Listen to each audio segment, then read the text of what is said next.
Hello, everybody. Welcome to Monday Morning Must Knows. My name is Merlin Rothfeld, and here are several things to pay attention to for the upcoming trading week. Now, last week, earnings was the big driver. We had Google, we had Microsoft, we had Facebook or Meta, all of which crushing the NASDAQ. We saw some pretty significant slides there, making for some great shorting opportunities. And then on Thursday night's earnings for Amazon kind of saved our Friday market. But all in all, some major market cap companies. So why don't we start there and look at our earnings calendar? We've got over 1,000 earnings this week alone. Matter of fact, it's 1,358 companies will be reporting. On Monday, we kick things off with McDonald's, Arista Networks, and ON Semiconductors, as well as Simon Property Group, so a good mix of sectors there. On Tuesday, we move over to some drug makers. You've got Pfizer, Amgen, Caterpillar, BP, Anheuser-Busch, and ETN. That's Eaton. On Wednesday, you have Novo Nordisk, Qualcomm, CVS, Model N, Airbnb, PayPal, and Estee Lauder Company. So again, we've got some nice mix of sectors. On Thursday, the big daddy, Apple, most influential security in the market because its market capitalization is just so dang big. You also have Eli Lilly, Conoco, Philips, Starbucks, and Regeneron Pharmaceuticals. And wrapping up the week, we have the big daddy over there with Mr. Berkshire Hathaway reporting earnings. We also have Enbridge and Dominion Energy. So as you can see here, we have quite a few companies reporting earnings. Of course, any one of those can be major market movers, but I do believe all eyes will be on Apple. Thursday night after market close, that will be the wildest, crazy, most volatile announcement of the week. As we've seen, a lot of these big tech companies not reporting the greatest numbers, and seems to be a dark cloud looming over Apple right now, particularly when you look at the price chart. But wait and see what happens with their earnings Thursday night and how that treats our market on Friday.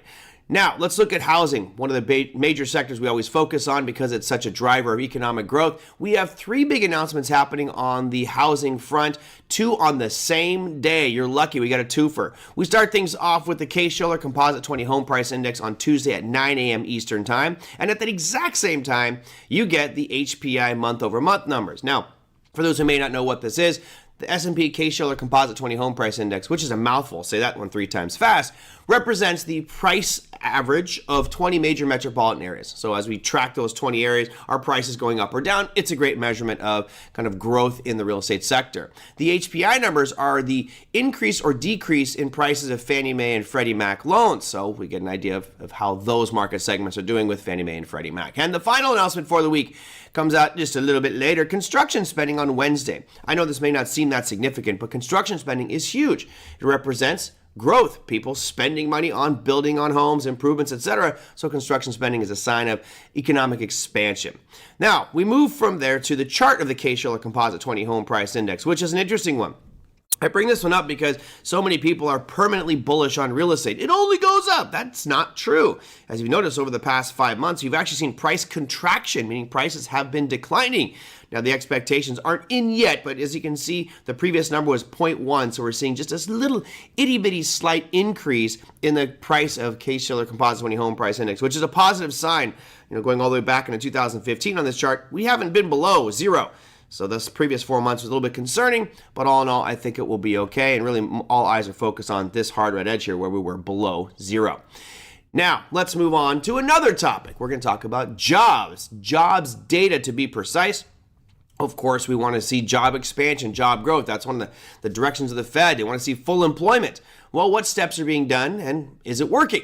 So let's take a look at our jobs data here to see how the numbers are panning out. The unemployment data for the week, and there are several announcements. You have ADP non-farm employment change on Wednesday at 8:15 a.m. That is a major announcement there. A lot of people like to focus on that ADP non-farm employment change to give them a sense as to where the jobs are being created and really with what intensity are those jobs being created. Our next announcement happens on Wednesday as well, which is shortly after that at 10 a.m. Eastern Time. And you can see here, that's the JOLTS job openings. Now, that's not the biggest, most significant one, but it is just another piece of jobs data for the week. We got the big ones coming up a little bit later on.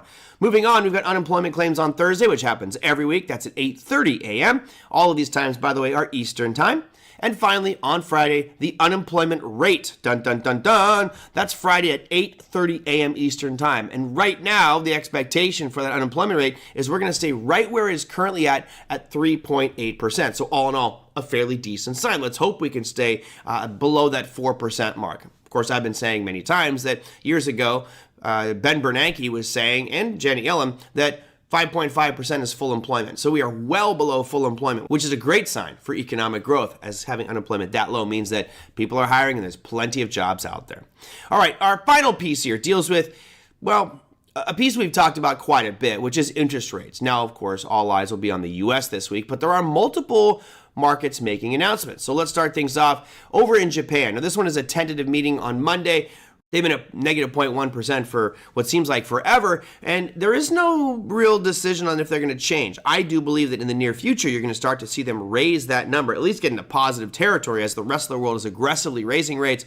Let's see what Japan does. But most likely they will stay the same. It's more about what the comments are afterwards about potential future increases in this rate. Next on our list is the Big Daddy, the one that everybody in the world is watching. That's the U.S. Federal Reserve, the FOMC meeting. That announcement will happen Wednesday at 2 p.m. Eastern Time, so be very careful when that announcement comes out. The expectations are, I believe, about a 90% probability that we're going to come out at 5.5% and stay right where we're at. So another pause by Jerome Powell and the FOMC members. But again, the press conference after that is really where all the fireworks happen and the comments, they get grilled by all the press and media. That could be where the real secrets get told on those numbers. And finally, we wrap things up with the Bank of England. Across the pond, they're also expected to stay exactly where they're at 5.25%. That will happen Thursday at 8 a.m. Eastern Time. So for any of you out there that are trading the British pound, you might want to keep your eye on the British pound, the Japanese yen, and the U.S. dollar. And we've seen that U.S. dollar on a pretty significant trajectory, as well as yields have been surging. We'll see what happens with that Fed announcement for the U.S. markets on Wednesday, and if that changes the direction of those two pieces. That, my friends, is your Monday Morning Must-Knows. We will see you next week.